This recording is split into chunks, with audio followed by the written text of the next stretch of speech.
Nothing in this podcast is intended as investment advice, and the people in this podcast may hold positions in the stocks they talk about. Do not buy any investment based solely on a tip or recommendation. Please do your own research.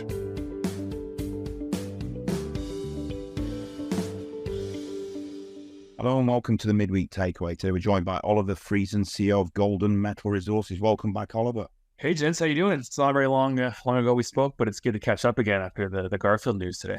Indeed, yes. Obviously, GMET just reported high-grade copper, silver and gold mineralization at the Garfield project. The ground exploration confirms the presence of significant large-scale skarn and porphyry-type copper, silver and gold mineralization.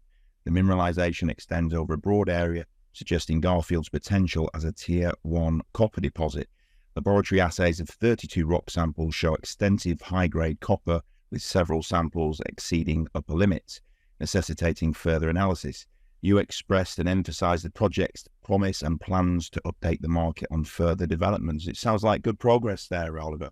Yeah, absolutely. I mean, Garfield from day one has continued to deliver. I mean, to think that 2.5 years ago we had, I think it was 3 or 4 claim footprint. That's what we acquired, to what we have today. I mean, the story is really just getting started here. So it's a great asset. You know, copper is a metal that particularly interested in with the green revolution. So it's great to get exposure to a really fantastic looking asset in the gold metal portfolio.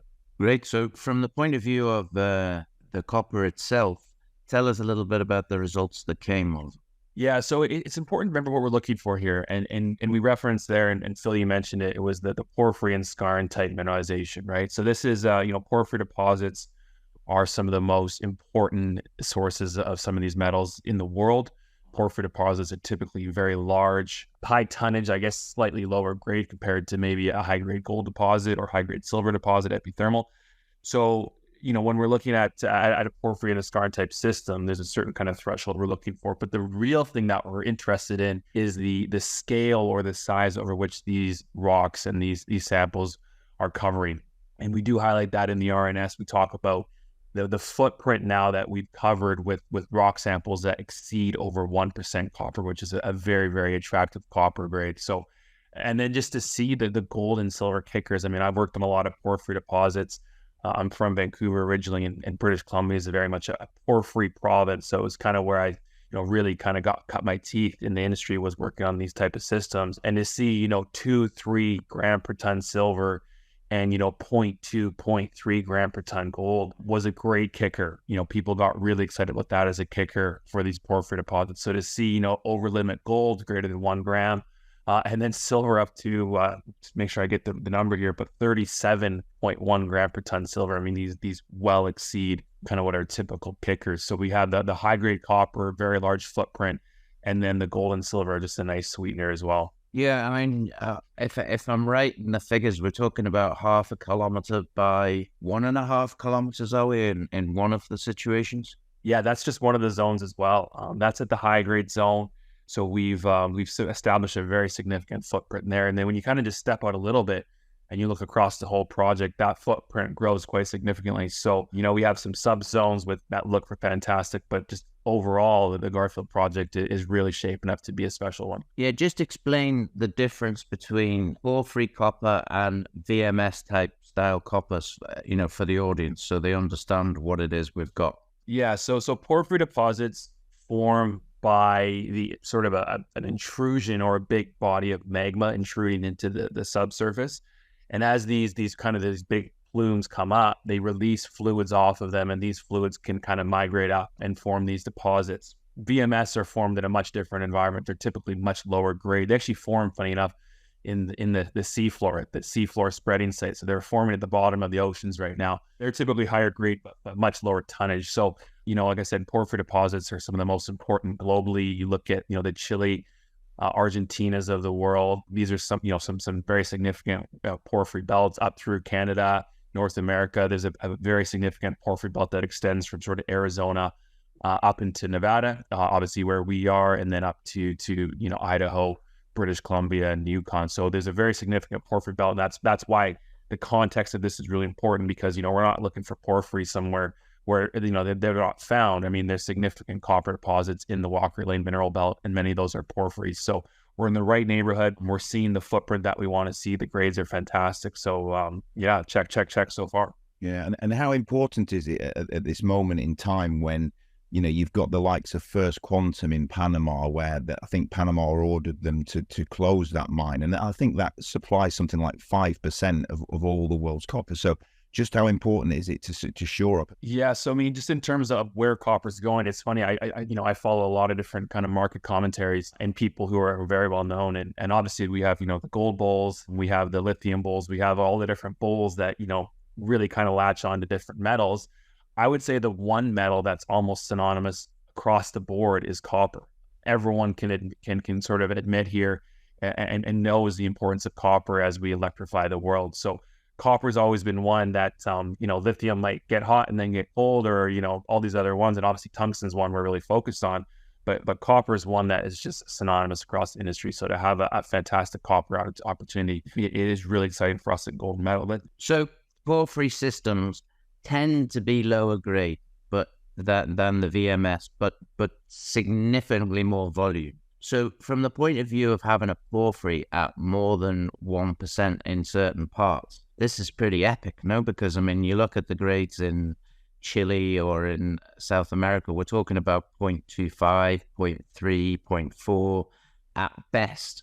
So how much copper equivalent do you think is even a good estimate to talk about when you've got the add-on of the gold and the silver? Yeah, and it's really the grade, and that's the reason that I think we were so upbeat and buoyant in our RNS is to see those grades and those kickers. You know, as you mentioned, especially as a lot of these big deposits start to be depleted. You know, don't quote me on this, but the average copper minable grade now in the world is probably in the order of 0.3 to 0.5%. That's kind of the average now. And as these big deposits and some of these larger, higher grade deposits continue to be mined out, I've seen charts which show the head grade as it continues to decline as we progress in time here. So, you know, that's what these big companies are looking for now are these high grade porphyry deposits.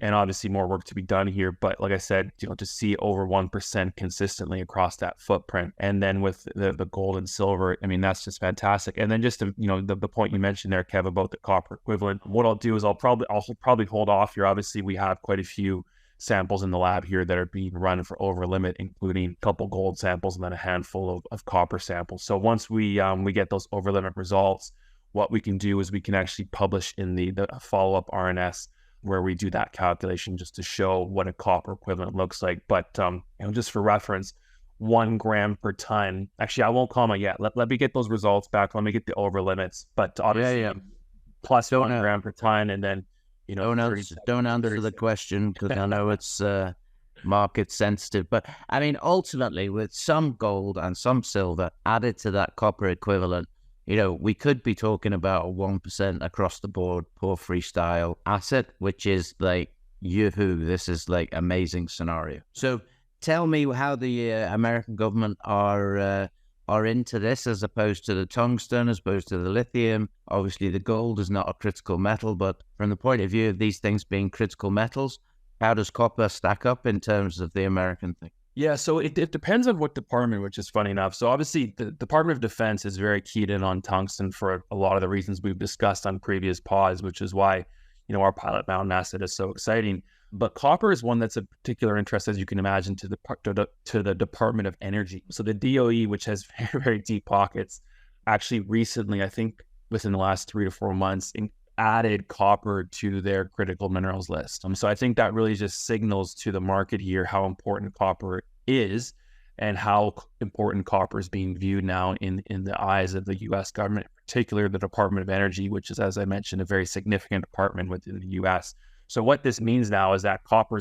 opens up to potentially receive all of, you know, similar funding that's available through the DOE and other departments. So I think it just signals where copper is going and how important it is becoming. And especially as these mines continue to get depleted, you know, copper is something that we're really going to be, you know, already right now, you know, Robert Friedland, if you follow him on Twitter, I mean, he's banging a drum about how important copper is and how underweight the world is in copper and how many more copper discoveries we're going to need to kind of fuel this green revolution. So things are really changing, and to see the DOE officially include that into their criticals minerals list is a really important step in the right direction. Yeah, and I mean, It seems to be that and maybe it's just because we're dealing with a lot of them, but there are a lot of copper discoveries, okay, in the companies that we're dealing with. We can talk about African Pioneer, we can talk about Ethereum, we can talk about Galileo, and there's many, many more. But they're not huge production of copper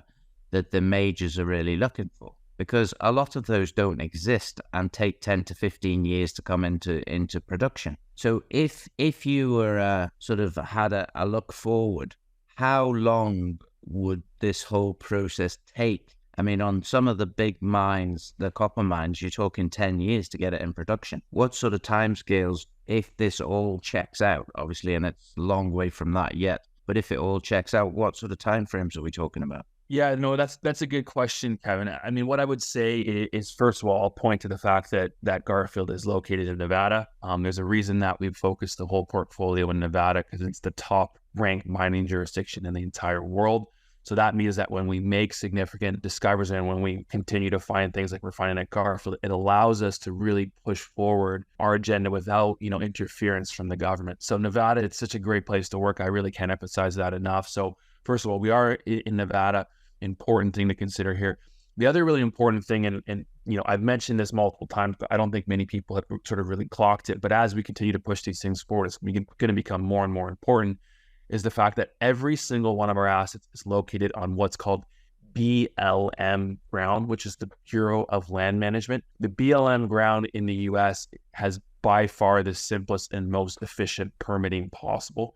The other type of land, well, there's a few different types, but the two main ones are Forest Service and BLM. I've permitted stuff on Forest Service. It's an absolute nightmare because you deal with a whole different agency. But BLM, I mean, you can get drill permits in 2 to 4 weeks. I've never worked in any jurisdiction in the world where you can get permits that quickly. So it just means that, once again, as we're pushing this thing forward, we're not going to be sitting around waiting for permits or waiting on the government to get back on these things. So, that's kind of it's some important data points for listeners. But in terms of the actual timelines to bring these things into production, the reality is, if you continue to prove up, especially if you're looking for copper and a porphyry copper at that, you can continue to prove up the prospectivity of these type of projects. I mean, these are the kind of things that majors really look at. And like I said, they're looking to kind of replenish their copper reserves. So, the typical timeline, like you mentioned, is probably 10 years, maybe a bit longer for a real large kind of tier 1 deposit.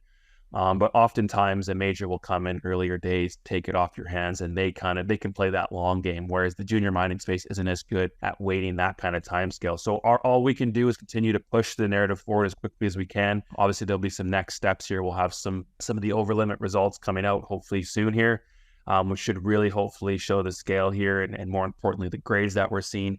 And then just continue to go from there and figure what the next steps are to continue to unlock value here and push it up the value chain. Yeah, so your job really here is to push it up the value chain. The chances of Golden Metal Resources becoming a major copper producer is highly unlikely, and there's going to be some serious value accretion along the way as you push it up that chain. So yeah. We look forward to seeing what happens. And all the other things. I mean, to remind people, we've got the Pilot Mountain tungsten, not titanium, tungsten, okay? Just, they both begin with T, and I do struggle in my brain with it. We've got the lithium and hard rock lithium, I think, not the brine, or is it? No, it's brine. Okay, brine. Lithium brine.